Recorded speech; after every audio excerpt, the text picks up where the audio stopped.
igihe cyarantunganye, nta kintu kimeze nka mbere. Undi muntu yamaze kunkiza.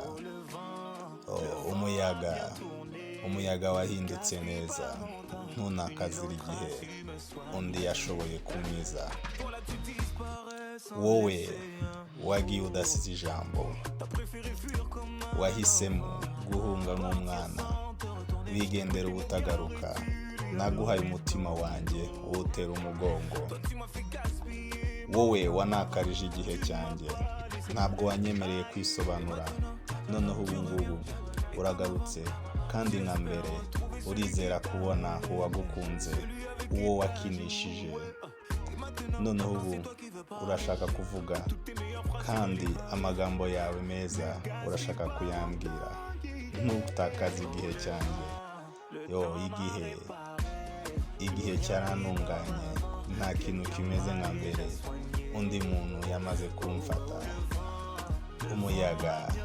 Umuyaga wahindutse neza, ntutakaze igihe cyanjye undi yashoboye kunkiza. Ntunyemeze ko nakoze ibyari ngombwa.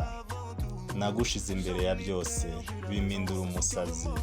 Wowe nta muhe, byose ubica amazi. Nari narabaswe n'uburyohe bwawe, uburyohe bw'uburozi bwawe, ariko ubu ngemeze neza. Hamwe nawe numvaga ndi gusabiriza ikintu ufitiye umwenda. None ubu urashaka kunyumva kugira ngo dusubire aho byapfiriye. Ntunakarize igihe cyanjye. Oya. Igihe cyantunganye, nta kintu kimeze nka mbere. Undi muntu yamaze kunkiza.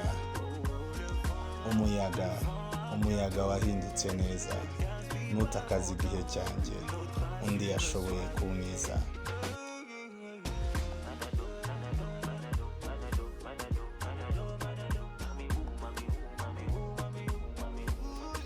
Oya, ntacyo ndi bwemere.